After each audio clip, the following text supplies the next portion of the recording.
Foné Boontos. Una voz grita. Vida de Jesús de Nazaret. El mundo en el que vivió Jesús. Presbítero José Luis Martín Descalzo.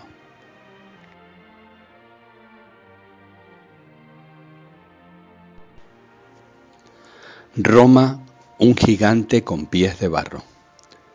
Crisis social. Si esta era Roma en el campo de lo sexual, el panorama era aún más triste en lo social. Tal vez nunca en la historia ha sido más estridente la diferencia de clases.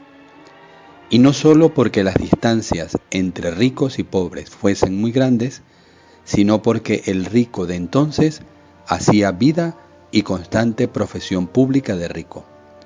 Su sueño no era acumular capital, sino lujo. No buscaba el amontonar tierras, sino placeres. El gran ingreso de los ricos romanos era lo conquistado en guerras a lo ancho del mundo, o el fruto de exprimir con enormes impuestos a los habitantes de las colonias. Pero el río de oro que llegaba a Roma por esos dos canales no tenía otra desembocadura que el lujo y el derroche. Nadie pensaba en capitalizar o en promover inversiones industriales. Lo que fácilmente se ganaba, fácilmente se gastaba. En cuestión de lujo, los multimillonarios de hoy son pobretones al lado de los romanos. Los suelos de las casas potentes eran de mármol granulado o de mosaico. Las columnas que adornaban las salas o los patios eran de mármoles ricos, de onix o incluso de alabastro. Los techos estaban cubiertos de láminas de oro. Las mesas y las sillas descansaban sobre patas de marfil. Los tapices más bellos adornaban las paredes. Abundaban los grandes jarrones de Corinto, las vasijas de plata y oro, los divanes con incrustaciones de marfil. Un palacio digno de este nombre tenía siempre un gran jardín, su pórtico de mármol, su piscina y no menos de 40 habitaciones.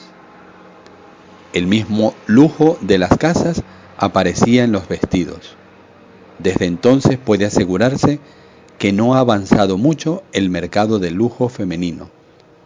Los romanos acababan de estrenar un producto llegado de Francia, el jabón sólido, pero mucho antes cosían toda clase de perfumes y ungüentos. La coquetería femenina nunca llegó tan alta en materia de peinados, en variedad de pelucas, en el mundo de la manicura.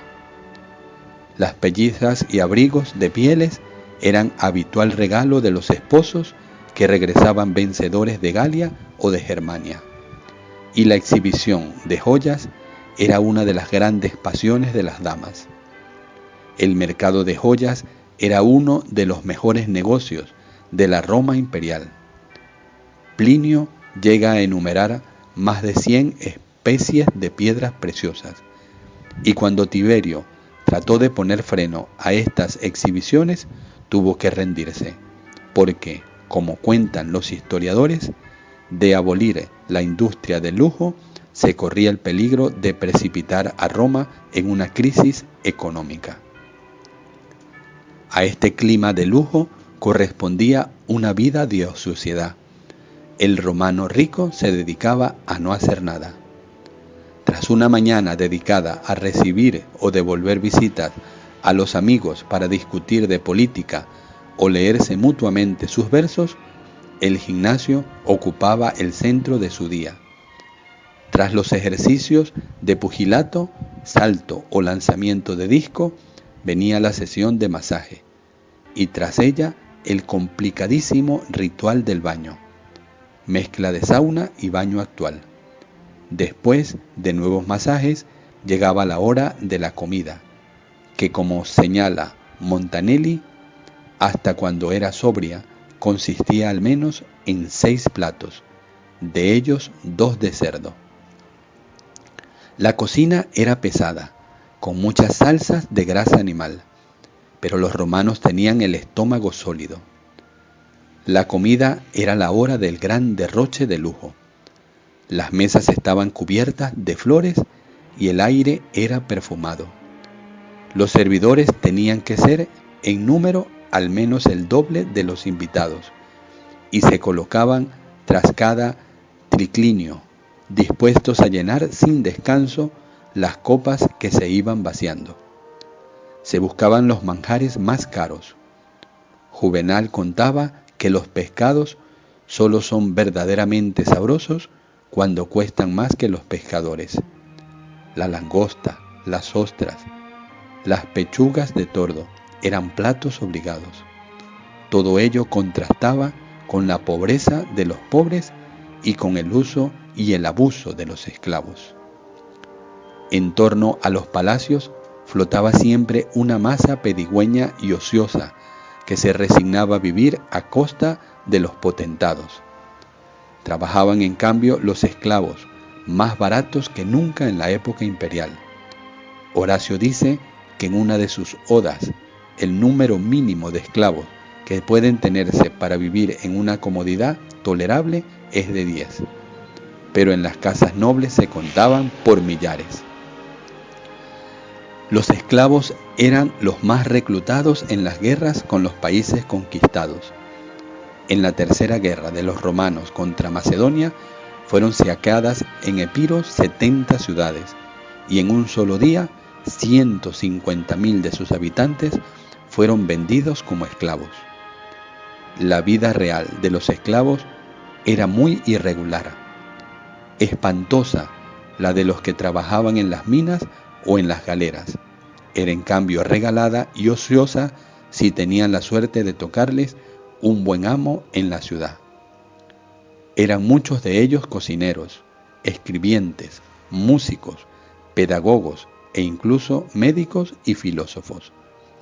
Este tipo de esclavos educados, especialmente los griegos, que eran muy cotizados, eran en realidad tan ociosos como sus amos, pero siempre estaban expuestos al capricho de los dueños y a sus estallidos de cólera. Cicerón cuenta de Bedio Polio que ordenó a uno de sus esclavos, por haberle roto una vasija de cristal, que se arrojara al estanque para ser comido por las voraces mureras. El mismo Augusto hizo cablar a uno de los suyos en el mástil de un navío, y en tiempos de Nerón, al ser asesinado un alto funcionario, se hizo matar a sus 400 esclavos, aún reconociéndoles inocentes. Fueron crucificados por no haber sabido protegerle. No es difícil comprender el odio que toda esta masa de millones de esclavos sentía hacia sus amos. Un odio tanto mayor cuanto no se sentían capaces de derivar el poderoso sistema del Estado que garantizaba estas divisiones. Era muy frecuente huir hacia las montañas para convertirse en criminales y bandoleros, o en el traspasar las fronteras para unirse a los enemigos del imperio. Para muchos otros, la religión era la única esperanza. Los cultos exóticos y orientales, y tanto mejor si tenían mezcla de elementos supersticiosos, tenían éxito entre ellos, y las criadas, llegadas de Antioquía o Alejandría, eran agentes de propaganda de los cultos exóticos que prometían una existencia menos injusta. Más tarde, esa amargura servía de camino para una mejor acogida del Evangelio. Si te agradó nuestro video, suscríbete a nuestro canal. Da a la campanita de notificaciones. Regálanos un me gusta, comparte con tus amigos, síguenos en nuestras redes. Si está a tu alcance, ayúdanos a ayudar a través de PayPal por el correo unavozgrita@gmail.com. Y si estás interesado en este material, escríbenos a nuestro correo y te lo haremos llegar. Dios y su Madre la Virgen María te bendiga.